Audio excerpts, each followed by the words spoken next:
അബാദ ഒരില്ലാത്ത ജീവിയാണ്. ചുറ്റും കൂരിരുട്ട്, കൊടും വനം. എങ്ങോട്ട് പോണം? വഴിയറിയാതെ വിഷമിച്ച് ഒരാൾ നിൽക്കാണ്. പെട്ടെന്ന് അയാളുടെ മുന്നിലേക്ക് ഒരു പ്രകാശം കടന്നു വന്നു. കഴുതയെപ്പോലെ തോന്നിച്ച ഒരു മൃഗം പ്രകാശത്തിന് മുന്നിലായി ഓടിപ്പോയി. അയാൾ ആ വഴി ഓടി എത്തിയതോ അയാളെ കാത്തുനിന്ന പ്രിയപ്പെട്ടവരുടെ മുന്നിലേക്കും. അബാദ എന്നുറക്കെ വിളിച്ച് എല്ലാരും കൈകൾ കൂപ്പി.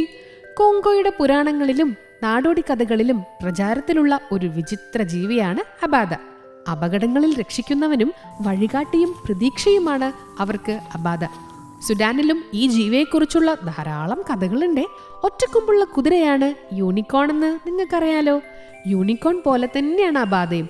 പക്ഷെ കുതിരയോടല്ല, കഴുതയോടാണ് സാമ്യം. മാത്രമല്ല, കൂർത്ത് വളഞ്ഞ 2 കൊമ്പുകളും കാട്ടുപന്നിയുടെ വാലും അബാദയ്ക്കുണ്ട്.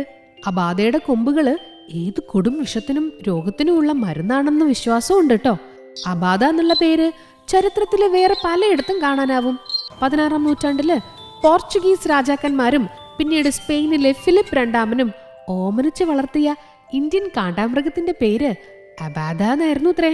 പശ്ചിമ ബംഗാളിലെ ഹൗറ ജില്ലയിലുള്ള ഒരു ഗ്രാമത്തിന്റെ പേരും അബാദ എന്നാണ്.